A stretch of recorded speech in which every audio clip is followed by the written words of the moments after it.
తెలంగాణలో బీసీలకు 42% రిజర్వేషన్ల కోసం పోరాడతామని చెప్పి రేవంత్ రెడ్డి చెప్తూ ఉన్నారు సార్. 50% రిజర్వేషన్ల అడ్డుగోడను బద్దలు కొడతామని చెప్తూ ఉన్నారు సార్. ఎందుకు ఈ గోడను బద్దలు కొట్టాలని రేవంత్ అనుకుంటూ ఉన్నారు? ఇది సాధ్యమేనా?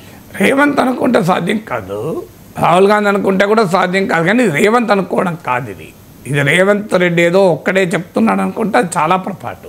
అది కాంగ్రెస్ పార్టీ వైఖరి. మీకు ఎన్నికల్లో 2024 లోక్సభ ఎన్నికల్లో కూడా రాహుల్ గాంధీ ఇదే ప్రచారం చేశారు కదా, మేము ఈ రిజర్వేషన్ల పైన ఉన్న 50% సీలింగ్ను ఎత్తివేస్తాము అని.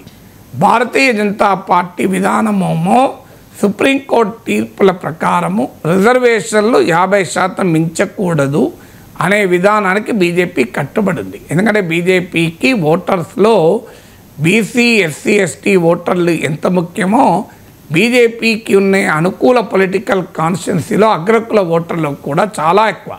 మీకు యూపీలో ఉన్నారనుకోండి, బ్రాహ్మణ్స్ ఠాకూర్స్ అంతా బీజేపీ ఓటర్లే. మన తెలంగాణ ఆంధ్రప్రదేశ్లో కూడా మీరు చూడండి, మీరు అనేక సర్వేలు, పోస్ట్ పోల్ సర్వేలు, ప్రీ పోల్ సర్వేలు కూడా బ్రాహ్మణ్స్ వైశ్యాస్ లాంటి అగ్రకుల ఓటర్లలో ఇప్పటికీ కూడా మెజారిటీ బీజేపీ ఓటర్లే. అందువల్ల తమకు అనుకూల ఓటు బేస్లో అప్పర్ కాస్ట్లు కీలకం. వాస్తవంగా ఇంక్లూజివ్ హిందుత్వాన్ని బీజేపీ మోడీ కాలంలో అవుట్ రీచ్ సామాజిక అణగారిన వర్గాల పట్ల చేపట్టక ముందు భారతీయ జనతా పార్టీ పైన విమర్శ కూడా ఏంటంటే ఇది బ్రాహ్మణ్ బనియా పార్టీ అని. సో అందువల్ల బ్రాహ్మణ్ బనియా ఇలా అప్పర్ కాస్ట్ సెక్షన్స్ అనేది బీజేపీ స్ట్రాంగ్ ఓట్ బేస్. అందువల్ల తమ ఓటు బేస్ల మధ్య బ్యాలెన్స్ చేయడానికి బీజేపీ రిజర్వేషన్లను 50% మించకూడదన్నది ఆ పార్టీ విధానం. ఇది గుజరాత్లో పాటీదార్ ఉద్యమం, పటేళ్లకు రిజర్వేషన్లు కావాలి అనే ఉద్యమం నడిచినప్పుడు కూడా బీజేపీ ఇదే వైఖరి తీసుకుంది.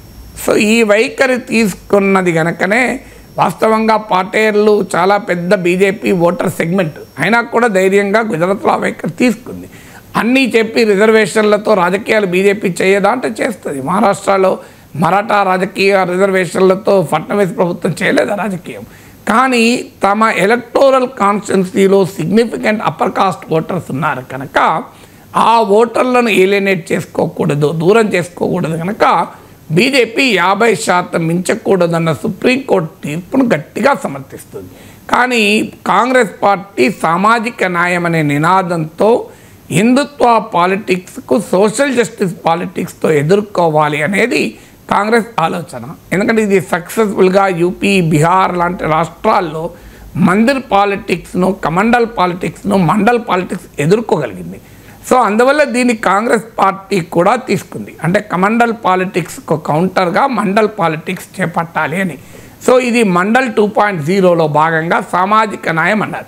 2024 ఎలక్షన్లో కూడా బీజేపీ 400 సీట్లు ఇవ్వండి అని అడిగితే అందులో అనంత్ కుమార్ హెగ్డే లాంటి కొంతమంది కేంద్ర మంత్రుల ఆకతాయి కామెంట్లను ఆధారంగా చేసుకుని ఇండియా కూటమి పెద్ద ఎత్తున క్యాంపెయిన్ చేసింది. అంటే బీజేపీ అధికారంలోకి వస్తే రిజర్వేషన్లు ఎత్తివేస్తారని. దాని ఫలితాలు కూడా యూపీ లాంటి రాష్ట్రాల్లో బ్రహ్మాండంగా పొందారు. బీజేపీ కన్నా సమాజ్వాదీ పార్టీకి ఎక్కువ సీట్లు వచ్చాయి. సో అందువల్ల 2024 ఎలక్షన్స్లో కాంగ్రెస్ వ్యూహము ఇండియా కూటమి ఫలించింది కూడా. అందుకొరకు 50% పరిమితిని ఎత్తివేయాలన్నది కాంగ్రెస్ వైఖరి.